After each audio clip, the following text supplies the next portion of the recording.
CS గారి నుంచి కానీ అదేవిధంగా ఇన్ఛార్జెసెస్ వచ్చినటువంటి ఇటు సెక్రటరీ హనుమంత్ గారు కానీ మరి అదేవిధంగా ఫైర్ డిపార్ట్మెంట్ నుంచి వచ్చినటువంటి నాగిరెడ్డి గారు లోకల్గా మీ ఎస్పీలకు కలెక్టర్కు గైడ్ చేయడం, తర్వాత మీరు కూడా అందరూ ఫాస్ట్గా రెస్పాండ్ అవ్వడంతో ఎలాంటి అంటే ఎంత విలయం సృష్టించిందో ఆ బీభత్సంగా కనిపించిందో వరద, అంత పెద్ద ప్రాణ నష్టం జరగకుండా అందరూ యాక్టివ్గా పార్టిసిపేట్ అయ్యి ఫాస్ట్గా ఎల్లారెడ్డి ప్రాంతాన్ని అదేవిధంగా కామారెడ్డి టౌన్ ఈ చుట్టుపక్కల అందరూ కూడా సేఫ్ జోన్లోకి వచ్చే విధంగా కృషి చేసిన మీ అందరినీ పేరు పేరున అభినందిస్తూ ఉన్నాను.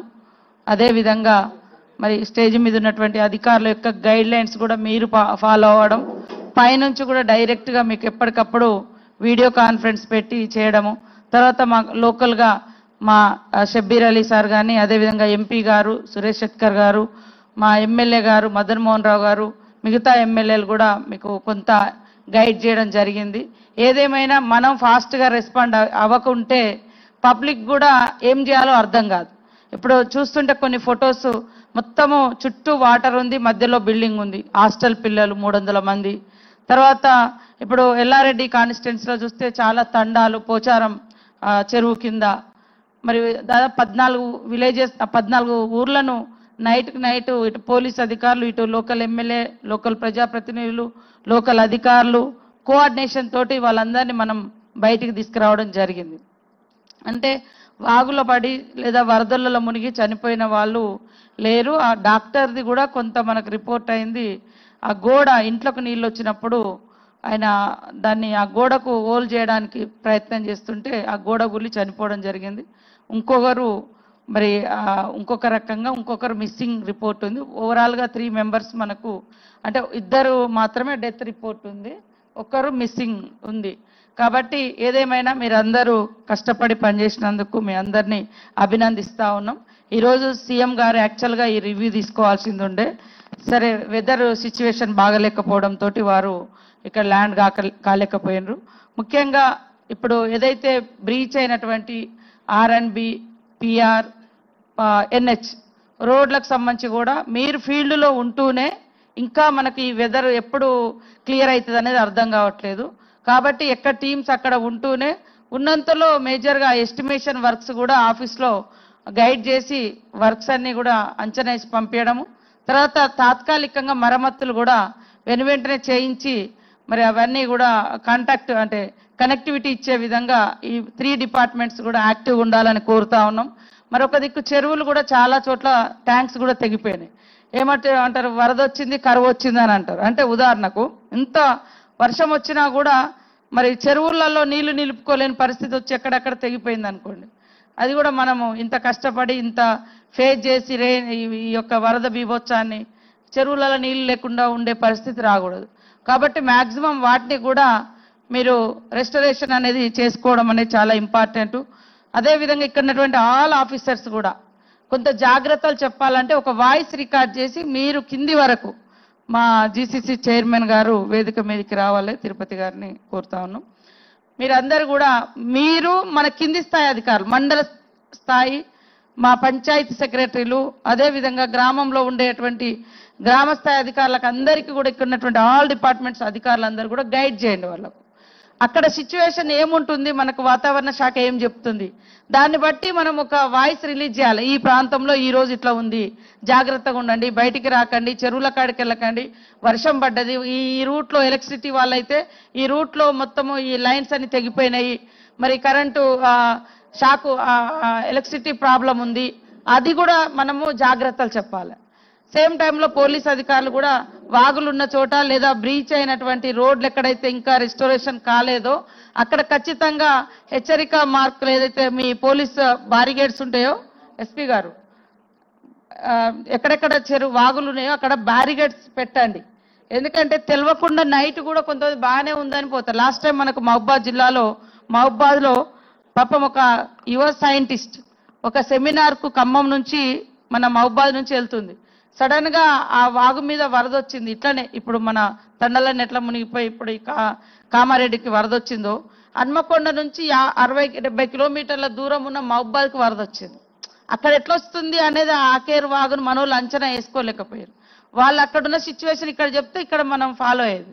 సో కాకపోవడం మూలంగా రాత్రికి రాత్రి తండా ఒకటి మొత్తం సబ్మెర్జ్ అయ్యి అక్కడ ఉండే బ్రిడ్జ్ కూడా ఇట్లనే సేమ్ కొట్టుకుపోయింది.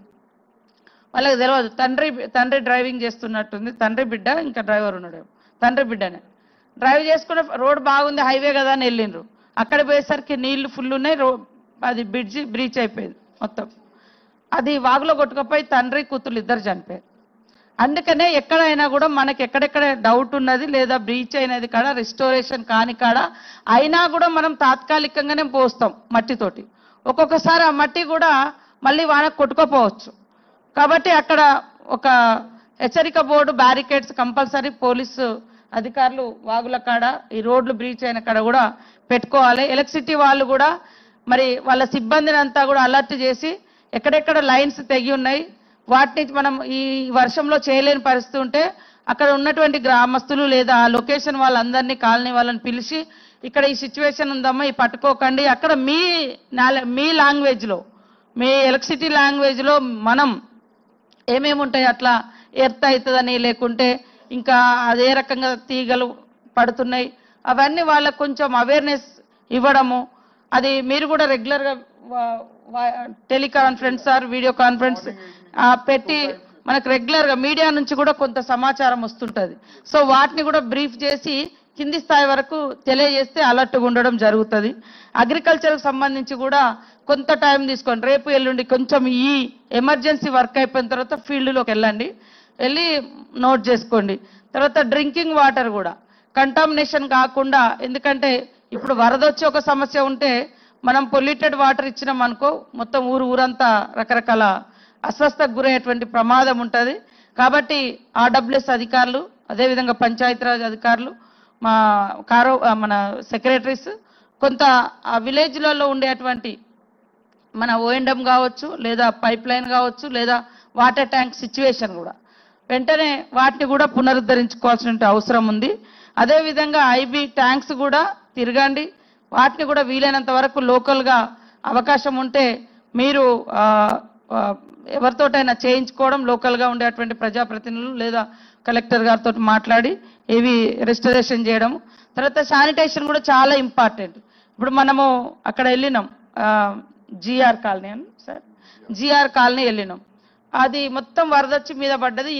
ఇల్లులు చూస్తే సూపర్గా ఉన్నాయి, అంటే గుడిసెలు కాదు అక్కడ ఉన్నాయి, డ్యామేజ్ అయింది. పెద్ద పెద్ద ఇల్లులు 3 floors 4 అట్లా ఉన్నాయి, కానీ అంత చెత్త చెదారం వచ్చింది, అంత మట్టి వచ్చింది, సో అంత స్మెల్ వస్తూ ఉంది.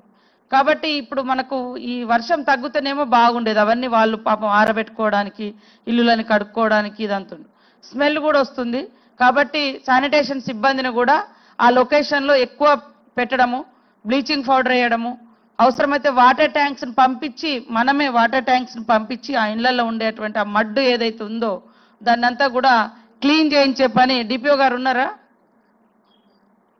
మన సిబ్బందిని పెట్టి అది పూర్తిగా ఇప్పుడైతే పాపం వాళ్ళు ఎవరు లేరు ఇళ్లలో చూసుకుంటున్నారు, తుడుస్తున్నారు, కానీ అక్కడ వాటర్ ఉందా లేదా తెలియదు. వాటర్ ట్యాంక్స్ ఉన్నాయి కదా, మున్సిపాలిటీ కదా, పంపించి క్లీనింగ్ చేయించండి. అట్లనే శానిటేషన్ కూడా నీట్గా, ఎందుకంటే ఎక్కడెక్కడ చెత్త చెదారం ఇళ్లలో పాములు అవన్నీ వచ్చున్నాయి. ఇప్పుడు బయట కూడా మన పరిధిలో ఉండేది మనం చేస్తూనే ఇళ్లలో కూడా వాటర్ ట్యాంక్స్ పంపించి ప్రెషర్ తోటి క్లీన్ చేయవచ్చు. సో అది ఖచ్చితంగా మార్నింగ్ నుంచి ఆ వర్క్ కూడా మీరు చేయండి. తర్వాత ఇందిరమ్మ ఇల్లులు కూడా హౌసింగ్ ఏదైతే డ్యామేజ్ అంటే మొత్తం ఇల్లులు కొలాప్స్ అయినటువంటి వాళ్లకు ఆ లిస్ట్ కూడా తయారు చేయండి. ఈ ఫ్లడ్లో డ్యామేజ్ కింద అది వచ్చిరా పీడీ హౌసింగ్ ఉన్నారా, మన టీమ్స్ కూడా మీరు ఎట్లా ఇందిరమ్మ ఇళ్ళ వర్క్ మీద తిరుగుతున్నారు కదా, ఇది కూడా నోట్ చేసుకోండి, లిస్ట్ తీసుకోండి, ఫొటోస్ తీసుకోండి, ఆ ఇంటి యజమాని వివరాలు తీసుకోండి, అవసరమైతే ఇందిరమ్మ ఇళ్ళలో వాళ్ళకు మళ్ళా యాడ్ చేసేటట్టుగా.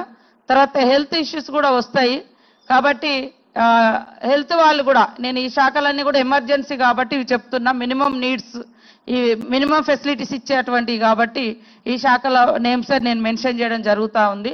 సో మన సిబ్బందిని అందరినీ కూడా ఆశా వర్కర్లు కానీ ఏఎన్ఎంస్ కానీ హాస్పిటల్లో కూడా మన వాళ్ళందరూ అందుబాటులో ఉండే విధంగా ఆ కాలనీలలో కూడా వెళ్ళి ఎక్కడెక్కడైతే ఈ వరద వచ్చి ఇబ్బంది పడ్డటువంటి ఊర్లు కానీ కాలనీలు కానీ ఉన్నాయో అక్కడ వెంటనే మరి మెడికల్ క్యాంప్స్ కూడా ఆర్గనైజ్ చేయండి.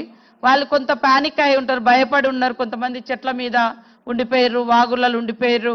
అట్లా చాలా మందిని మరి మన డిపార్ట్మెంట్ పోలీస్ అధికారులు ఇటు ఫైర్ కానీ అటు ఎస్డిఎఫ్, ఎన్డీఆర్ఎఫ్, ఎస్డిఆర్ఎఫ్ వాళ్ళంతా కూడా కాపాడారు. వాళ్ళందరికీ కూడా ప్రత్యేకంగా ధన్యవాదాలు. కాకపోతే ఆ చలికి వణికి ఉంటారు, టెన్షన్ పడి ఉంటారు, మానసిక సిచ్యువేషన్ డిఫరెంట్ గా ఉంటది. కాబట్టి వాళ్ళకు ఎవరెవరు ఉన్నారో ఈ లీస్ట్ ఇక్కడి తీసుకొని అన్ని గ్రామాలలోకి మన మెడికల్ టీమ్స్ పంపించి వాళ్ళతో పర్సనల్ గా ఒక 5 నిమిషాలు 10 నిమిషాలు కూర్చోబెట్టి మాట్లాడి వాళ్ళకి ఏదన్నా ఫీలింగ్ ఉన్నా కూడా కౌన్సిలింగ్ చేయడం, లేదా హెల్త్ బాగాలేకుంటే దానికి సంబంధించినటువంటి ట్రీట్మెంట్ చేయడం, ఇది కంపల్సరీ.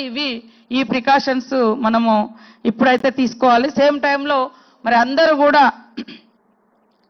కూడా మండల స్థాయి వరకు టీమ్స్ మీరు కలెక్టర్, ఎస్పీ గారు మళ్ళీ ఈ మీటింగ్ అయిపోయినాక ఒకసారి కూర్చొని, అంటే మీకు ఎప్పుడు ఈ అనుభవం ఎదురు కాలేదు కాబట్టి మీకెంత కొత్తగా ఉందో ఇక్కడ జిల్లా స్థాయి అధికారులకు అదే ఉంది. పైన కూడా ఎప్పుడు గోదావరి అటు సైడ్ ఎక్కువ ఉంటుంది, కానీ ఈసారి కామారెడ్డి మీద ఇది కూడా ఒక ప్రత్యేకమైనటువంటి పరిస్థితి. మనకు తెలుసు క్లౌడ్ బరస్ట్ అవడం తోటి వచ్చింది. తర్వాత మనకు పక్కన పెద్ద పెద్ద చెరువులు ఉండడం, చెరువుల కింద ఊర్లు ఉండడం, కాలనీలు ఉండడం, అది కూడా మనకు కొంత వరద పొంగి పొర్లి ఇంకా ఎక్కువ బీభత్సమైంది. సో కాబట్టి ఇప్పుడు ఈ ఎక్కడెక్కడైతే మనం డ్యామేజ్ అయింది, డేంజర్ పాయింట్స్ ఉన్నాయో అవన్నీ కలెక్టర్ గారి దగ్గర, ఎస్పీ గారి దగ్గర కంపల్సరీ ఉండాలి. అక్కడ ఎవరెవరిని డిప్లాయ్ చేయాలా, ఎవరెవరిని అక్కడ సెక్యూరిటీగా పెట్టుకోవాలి. నైట్ అయితే ఈ వాగు పొంగుతుంది, ఈ చెరువు మళ్ళీ ఏమైనా బ్రీచ్ అయ్యే ప్రమాదం ఉంటుంది అనుకున్నప్పుడు అక్కడ మనం మనుషులను పెట్టుకొని ఎప్పటికప్పుడు కోఆర్డినేషన్ చేయడం. మనకెక్కడో 50 కిలోమీటర్ల మీద జరిగినా కూడా మనకు అక్కడ వరద యొక్క ఉధృతిని ఇక్కడ మనకు తెలియజేస్తే ఈ గ్రామాలను మనం అలర్ట్ చేయగలుగుతాం. అది మీకు కొత్తగా అవ్వడము, పైన చెరువుల యొక్క సిచ్యువేషన్ మనకు కొంత తెలియకపోవడము, లేదా ఈ క్లౌడ్ బరస్ట్ అనేది ఊహించని పరిణామం. అది చాలా ఒకటేసారి కుండపోతా అంటాం మనం, లేదా వాగొచ్చినట్టే వస్తుంది. దాంతో కూడా ఈ ఎఫెక్ట్ అయింది. అయినా కూడా అందరూ జేసీపీలు కూడా, లేదా చిన్న చిన్న వెహికల్స్ ఏమంటారు వాటర్ను బయటికి తీయడము, లేదా కాలువలతో వేయడము. ఇప్పుడు కూడా మేము ఇందాక ఇటు వచ్చేటప్పుడు ఒక దగ్గర మెయిన్ రోడ్ మీదనే నీళ్లు స్టక్ అయి ఉంది, స్టోర్ అయి ఉన్నాయి రోడ్ మీదనే. అక్కడ చిన్నగా ఏదన్నా తీసుకెళ్ళి కొట్టేస్తే నీళ్ళు బయటకు వెళ్ళిపోతాయి. అట్లనే ఉంటే అది నిండిపోయి ఇంకా పబ్లిక్ ఇబ్బంది అవుతుంది. సో ఎక్కువ జేసీపీలను కూడా అందుబాటులో పెట్టుకోవడం. నాకు మా గోదావరి ఒడ్డెంబటి ఉన్న అనుభవాలతోటి మేము ఇవన్నీ ప్రికాషన్స్ తీసుకుంటాము. సో లాస్ట్ 2 years నుంచి మేము 2 నెలల ముందే, వర్షాకాలానికి 2 నెలల ముందు నుంచే ఈ కమిటీలు వేసుకోవడం, ఎక్కడెక్కడ ఎటు వర్షం పడితే ఏ వాగు పొంగుతుంది, ఎక్కడ వర్షం పడితే ఏ చెరువు నిండుతుంది, నిండితే దాని వల్నరబుల్గా ఉందా, స్ట్రాంగ్గా ఉందా చెరువు, ఆ కట్ట, ఇవన్నీ కూడా మేము చూసుకొని డే అండ్ నైట్ ఒక సెంట్రీ డ్యూటీ లాగానే, ఇక పోలీస్ స్టేషన్లో చెక్ పోస్ట్ కాడ లేదా పోలీసులు ఎట్లా సెంట్రీ పెట్టుకుంటారో మేము అట్లా పెట్టుకొని చూస్తా ఉన్నాం. సో ఇప్పుడు మనకు వచ్చిన ప్రమాదాన్ని దృష్టిలో పెట్టుకొని చాలా ఊర్లు చిన్న చిన్న తండాలు ఉన్నాయి, చిన్న చిన్న కాలనీలు ఉన్నాయి, మన దగ్గర పెద్ద పెద్ద కాలువలు ఉన్నాయి, పెద్ద పెద్ద చెరువులు ఉన్నాయి. ఇప్పుడు పోచారం చెరువు చాలా హిస్టరీ, దాదాపుగా 100 years పైగా ఉన్నటువంటి చెరువు, కానీ దాని కెపాసిటీని కూడా తట్టుకొని అది ఈరోజు మనల్ని అందరినీ కాపాడింది. సో అక్కడ చాలా వరకు నీళ్ళు వచ్చినా కూడా ప్రాణహాని జరగలేదు. కొంత పశు సంపద పోయింది, కొంత ఇల్లులు డ్యామేజ్ అయినాయి, కొంత పబ్లిక్ మానసికంగా టెన్షన్ పడ్డారు. సో ఇవన్నింటిని కూడా మనం మళ్ళీ చేసుకోగలుగుతాం, కానీ ప్రాణం పోతే తీసుకొచ్చుకోలేం. సో ప్రాణాలు కాపాడడం అనేది మనందరి బాధ్యత. కాబట్టి వర్క్ డివిజన్ అనేది చాలా ఇంపార్టెంట్.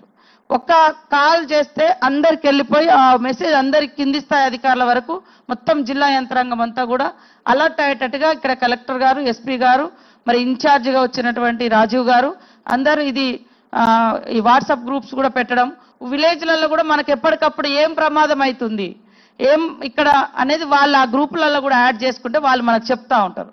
చెప్తే దాన్ని మనం కొంచెం అంచనా వేసుకొని అలర్ట్ చేయడానికి, పబ్లిక్ను అక్కడి నుంచి తరలించడానికి, షిఫ్ట్ చేయడానికి, ఇవన్నీ మనం కొన్ని ప్రికాషన్స్ తీసుకోవడానికి చాలా ఉపయోగపడతాయి. కాబట్టి జిల్లా నుంచి మండల స్థాయి వరకు ఒక గ్రూప్ ఉంటే ఆ మండల స్థాయి అధికారులు ఎవరైతే ఉన్నారో విలేజెస్ తోటి మనం కనెక్టివిటీ పెట్టుకొని ఆ విలేజ్ లో ఉండే సెక్రటరీ లేదా ఒకరిద్దరు పెద్ద మనుషులు, వాళ్ళు మాజీ సర్పంచ్లు కావచ్చు, ప్రజాప్రతినిధులు కావచ్చు, ఊరు మీద అవగాహన ఉన్నటువంటి వాళ్ళతోటి ఆ మండల స్థాయి గ్రూప్ లో వాళ్ళ నెంబర్ యాడ్ చేసి మీ ఊర్లో వరద వస్తే మీకు ఎట్లా ప్రాబ్లం ఉంటుంది, ఎక్కడి నుంచి వచ్చే సిచ్యువేషన్ ఉంటుంది, ఏమైనా ఉంటే మాకు ఎప్పటికప్పుడు ఇన్ఫర్మేషన్ ఇవ్వండి అనేది కూడా మనం పెట్టుకుంటే బాగుంటుంది.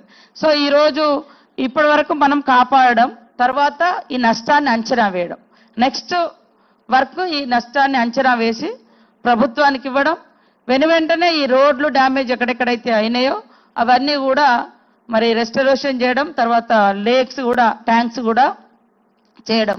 మొత్తం నీళ్ళని పోయిన తర్వాత మనం ఎన్ని కోట్లు పెట్టినా అది వేస్ట్, నీళ్లు కూడా ఉండాలి చెరువులో. సో ఇది కూడా మనకు అవసరం. కాబట్టి దీన్ని దృష్టిలో పెట్టుకొని ఈరోజు ఈ యొక్క జాగ్రత్తలు చెప్పడానికి ఇక్కడ అంటే ఫీల్డ్ విజిట్ చేసినాం. ముఖ్యమంత్రి గారి పర్యటన కూడా దాదాపు ఏరియల్ సర్వే చేసి ఉంటారు వాళ్ళు, ఎందుకంటే అది ఫీజిబుల్ లేక ఇబ్బందికరమైన సిచ్యువేషన్లో వాళ్ళు ల్యాండ్ కాలేకపోయారు. అదే కాకుండా మన వాళ్ళందరూ కూడా దయచేసి ఫీల్డ్ విజిట్స్ చేయండి, ఫీల్డ్లో ఉండండి, ఫీల్డ్ విజిట్ చేయండి. ఫీల్డ్లో